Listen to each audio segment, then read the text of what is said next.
The views and opinions expressed in this recording do not necessarily reflect the official policy or position of Logan City Council. Logan City Council does not make any representation of the accuracy of any such views and opinions.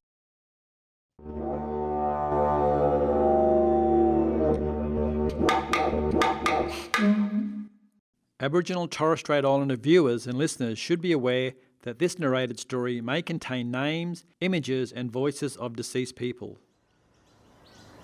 Our words, our stories. Wajin, the Guardian of Scrubby Creek by Uncle Reg Knox and Beverley Knox. Narrated by Missy Knox. Recorded on the 12th of June 2019. This is the story of Wajin. It is the legend of Wajin, the Guardian of Scrubby Creek. Written by Uncle Reg Knox and Beverley Knox. Artwork by Uncle Reg Knox. Narrated by Missy Knox. Drawings dedicated to their granddaughter, Georgia Knox. This project was coordinated by Uncle Barry Watson and the Murray and Torres Strait Islander Network Incorporated. This project acknowledges the contributions and ideas of the Grade 8 students at Maple Park State High School in 2004. The project received funding in 2004 under Logan City Council's Logan Environment Grant You and the Environment, or LEAGUE program. Logan City Council Libraries received funding for this e-publication in 2019 from Telstra and State Library of Queensland's Deadly Digital Communities project. Copyright text and illustrations to Reg Knox and Beverley Knox, 2004-2019. Beverley Knox has lived in Logan City for the past 50 years. She is married to Aboriginal artist Uncle Reg Knox and is loving mother to Missy Knox. Reginald Roy Knox, or Uncle Reg as he's known, was born in 1934 at Toomelah Aboriginal Mission. Uncle Reg is a speaker of the Gamilaraay language. He has lived in Logan City for the past 50 years. He has had a long and distinguished career, both as an artist and as an educator, and has received many awards for his art and his service to the community. Logan City has a special place called Scrubby Creek, where many years ago there lived a group of Aborigines from the Turrbal tribe. Aboriginal people were the first people to inhabit the land of Australia, and there were many tribes, each with their own language and totems. The tribe living around Scrubby Creek adopted the platypus as their totem and they named him Wajin. This story tells how he became the guardian of Scrubby Creek. For thousands of years, Aboriginal people have lived in a special place in Logan called Scrubby Creek, caring for the land and the waterways, birds and animals. Logan City Council respectfully acknowledges the traditional custodians of the lands across the city of Logan. We extend that respect to the elders, past, present and emerging. They hold the memories, traditions, cultures and hopes of Australia's First Peoples. We thank local elders and community members who have helped develop this 2019 e-publication. Early one morning, all the animals awoke as Kangaroo the kookaburra laughed at the new day. The lorikeets flew through the trees, screeching as they broke the morning silence. A flock of cockatoos crossed the clear blue sky as the rising sun shone over the land, turning shadows into light. The local Aboriginal people arose from their sleep and started out to gather food for the coming day. The men carried spears and boomerangs to hunt for food, while the women and children set out to collect berries and fruit from the many trees. Suddenly, a deep, strong voice echoed through the bush. It was Mibbin, the sea eagle, guardian of Scrubby Creek. "Listen," he boomed. "In consideration, I have approached the Aborigines and requested that we have a gathering here tonight, and they have generously agreed. We shall all meet at dusk, and the festivities will begin." The animals were excited, as it would be good to meet up with old friends, and as evening fell, they all gathered by the creek.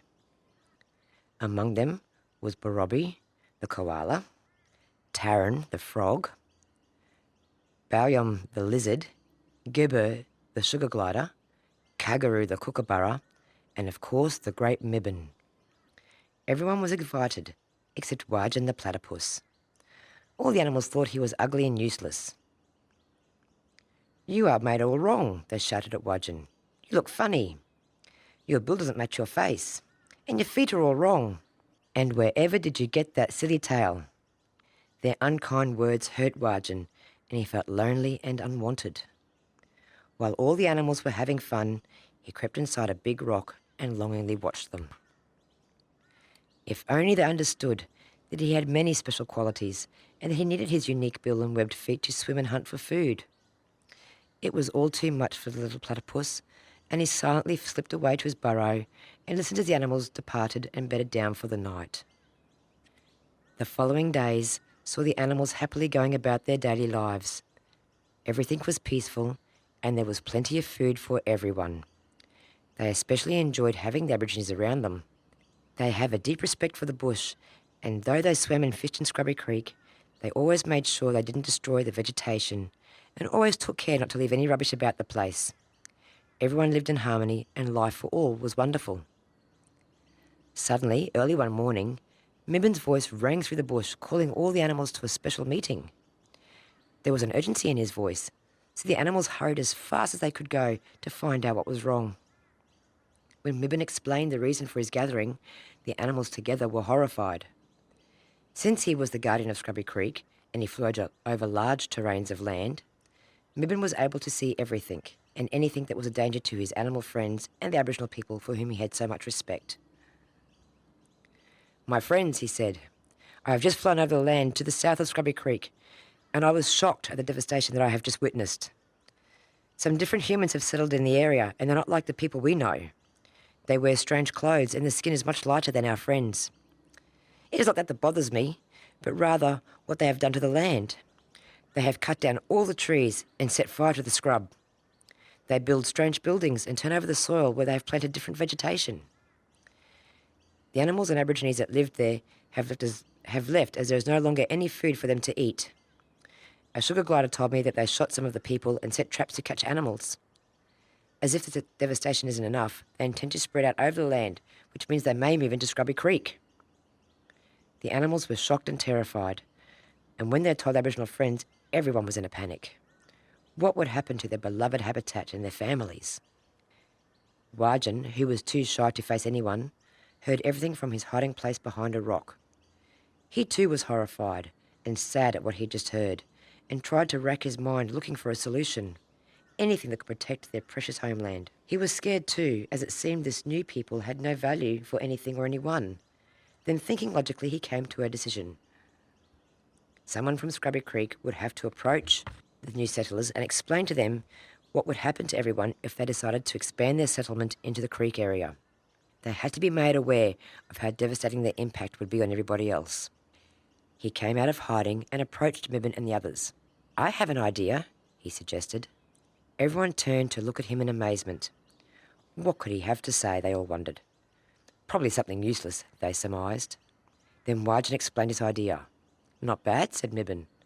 "But who'd be stupid enough or brave enough to actually go to the settlers' camp?" Everybody took a fright and stepped back, all except Wajin. "I'll go. Someone has to try to get through to them." "You?" said Mibben wearily. "Well, it doesn't look like anyone else is going to volunteer, and it's not a bad idea. But Wajin, it could be very dangerous." "I know," replied Wajin. "But Mibben, what will happen to us if I don't try?" With that, the little platypus set out on his mission. He was terribly frightened, but the alternative was even more terrifying.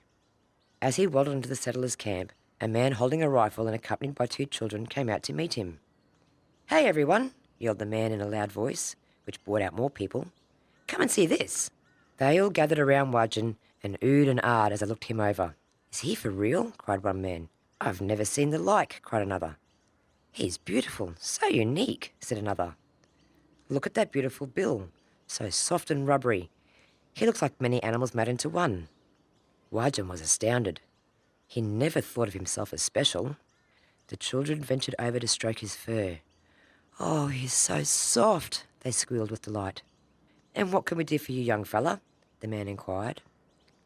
"Well, sir," replied Wajin, "my friends and I have a problem I need to discuss with you."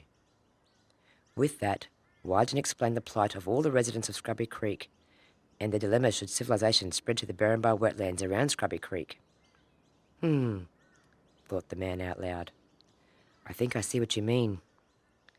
We have never seen a platypus before, and if you are any indication as to what other species of animals live in your area, it would be a shame to lose them. You are a unique little fella." "Thank you, sir," replied Wajin. "Would you like to come back with me to meet everyone?" "Thank you, yes," said the man, and he and his 2 children followed Wajin back to Scrubby Creek. When they arrived, the man was amazed at the beautiful sight he saw. The birds were chirping their best welcome song. Mibin, perched high on the branch of a large gum tree, called everyone to welcome the visitors. The Aborigines came and shook hands with the man, while the children playfully jumped from rock to rock by the creek. Just then, a tiny wallaby hopped up towards the children, who cried out with excitement, "Oh, Daddy, look at this darling little thing. Oh, please, can we have him? He is so gorgeous." "Well," said their father, "I don't think you can keep him for a pet. That would make him unhappy if he couldn't be free." The children became sad, but then he said, "However, if we leave everything as it is now, we can all come back and visit Wajin and his friends. And if we try really hard to clean up our campsite and replant the trees that we have cut down, then maybe the animals will come back and we can see them all the time. Wajin here has made me see the error of our ways, and I intend to put everything back the way it was with the help of our Aboriginal friends, and we will keep it that way." Well, everyone let out a loud cheer. This was much better than they had ever anticipated. Mibin flapped his great wings in pleasure. "Wajin," he called, "come here now." Wajin thought he was in trouble again. "I'm coming, Mibin," he said as he approached the great eagle. "Wajin, I know I speak for everybody when I say how proud we are of you. You are not ugly and useless. You are wise and brave, and we apologise for our past transgressions. I know everyone will agree with me when I say that as of this instant, I name you the Guardian of Scrubby Creek. You have earned this honour, and now I can be on my way, as I know this area will be left in safe hands." Up went a loud cheer, and the little platypus lowered his head in appreciation and tried very hard not to be shy. At last he was accepted, and he was no longer sad and lonely Wajin. He had now lots of friends who truly loved him. The Aboriginal people were so pleased with the animal's decision, they chose to adopt Wajin as their special totem, and he still is today.